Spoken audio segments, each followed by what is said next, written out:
items, be it to centralize or to decentralize, is to put in place the mitigation measures to ensure that taxpayers' money is protected. If you put it all procurement to be at Joho House, then let the schools request, so that you just don't dump them with books that they have not even asked for.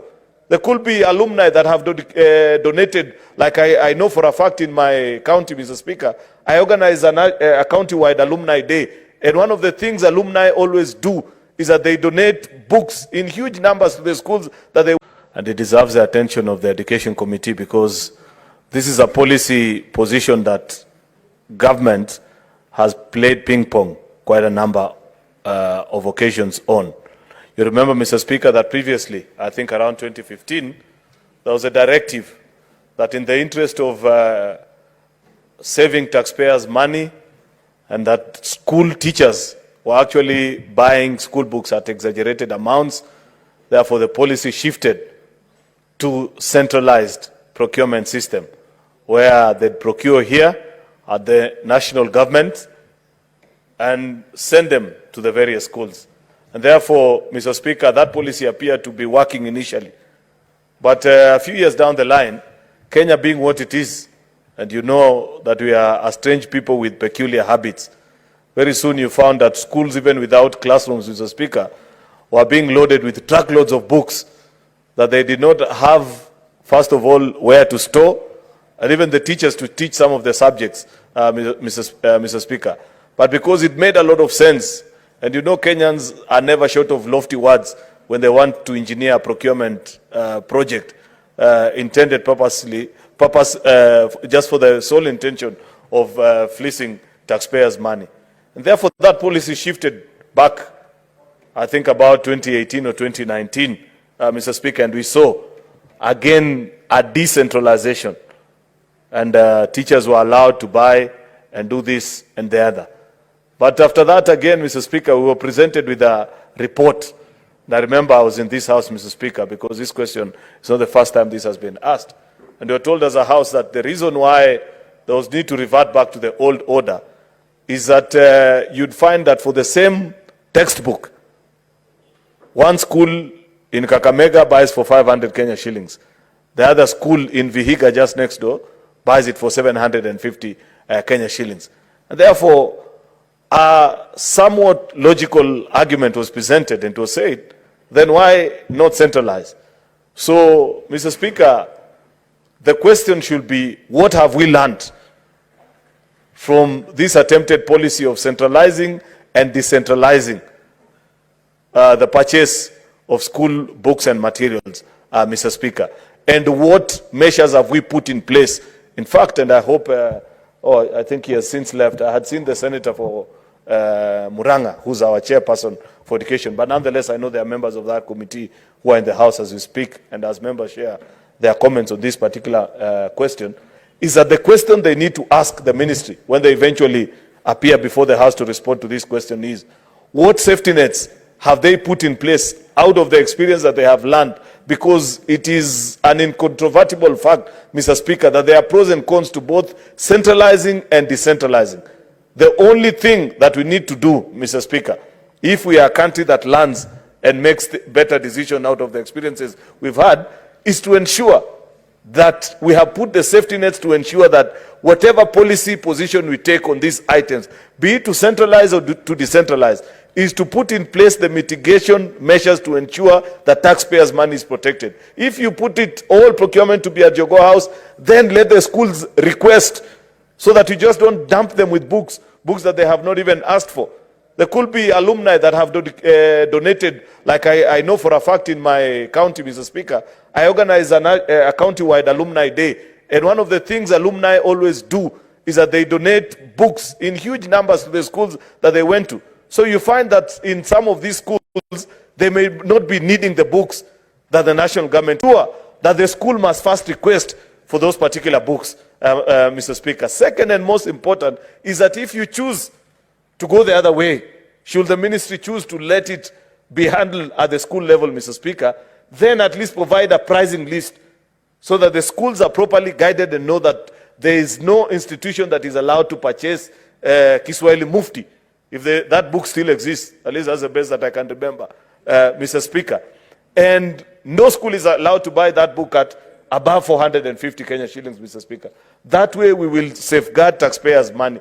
Otherwise, if we have just an argument, Mr. Speaker, whether to centralize or decentralize, then it means we have learned nothing as a people. And I don't think that is what Kenyans expect us as a house that does oversight. So work unto you, members of Education Committee, when Ministry of Education appears, and please pass those regulations here, so that by the time this policy position is taken, we are well guided and hold the ministers to account.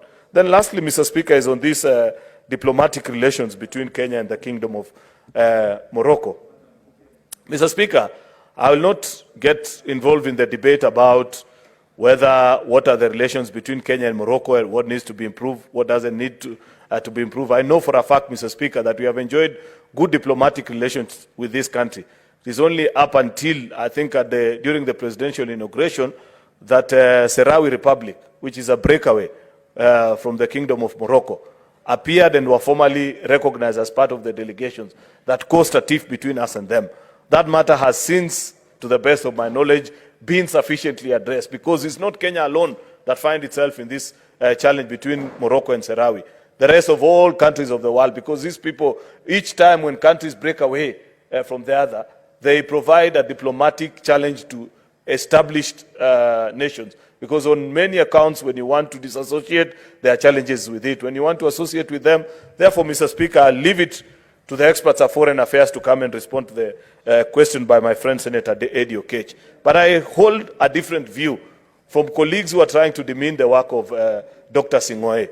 While I may not agree with him entirely in the process with which he used to make a correction to a tweet that emanated from your office, Mr. Speaker, if I were in Dr. Sing'oei's position, the prudent thing to do, Mr. Speaker, would have been to reach out to your office and let you actually make the correction, because I know what he was trying to do is to give, of course, a formal complaint or informal may have reached him and said, is this the actual position of the government of Kenya? Because let's face it, Mr. Speaker, the same way people are saying your office is high ranking in this republic, that's true. That's why when you send out a tweet, other countries are bound to question and say, is this the official government position of Kenya?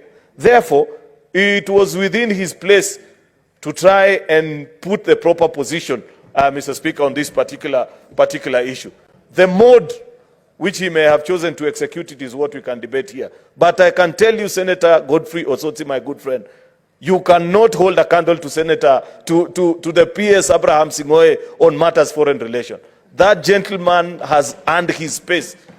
Many of our colleagues, including some that have served in this house with him, actually came up from his work from both foreign affairs and human rights, especially on marginalized communities. Celebrated, published, Mr. Speaker. Therefore, let us desist from this habit of being too critical of people.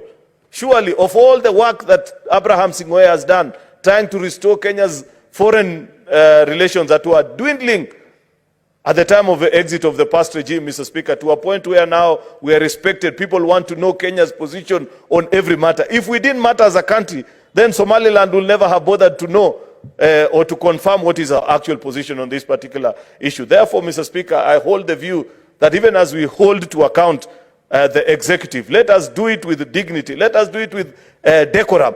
You know, a trend is being set in this house, Mr. Speaker, where sometimes, because we have a premium platform, many of us tend to speak on issues without necessarily sometimes doing due diligence on a particular item. I saw, Mr. Speaker, for example, early this week, members speak on the issue of privatization and say, oh, I am opposed to this or the other.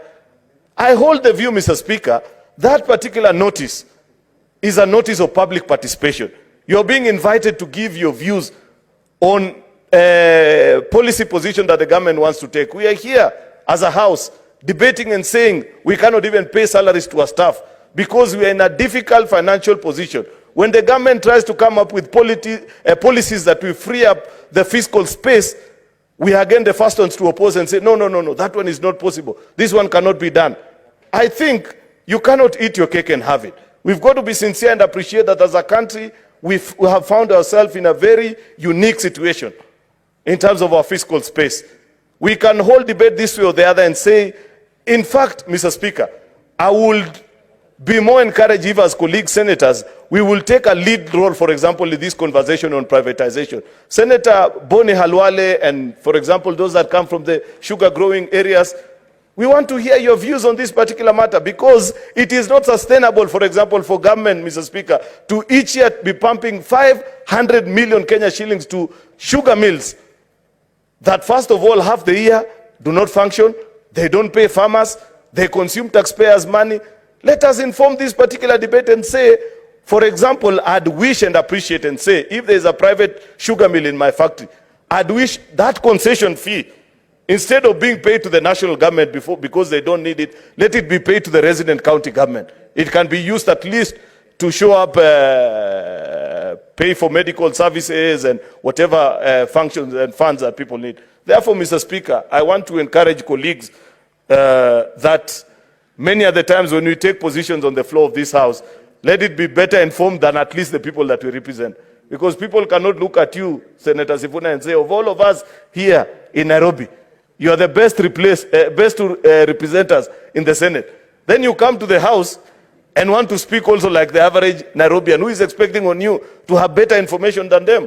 We have to do better as a people and as a leadership. Therefore, Mr. Speaker, with those many remarks, I beg to support these particular two statements and hope that our colleagues will get justice for the statements that they have sought and answers that are sufficient for the people that they represent. I thank you, Mr. Speaker. Senator Eddie.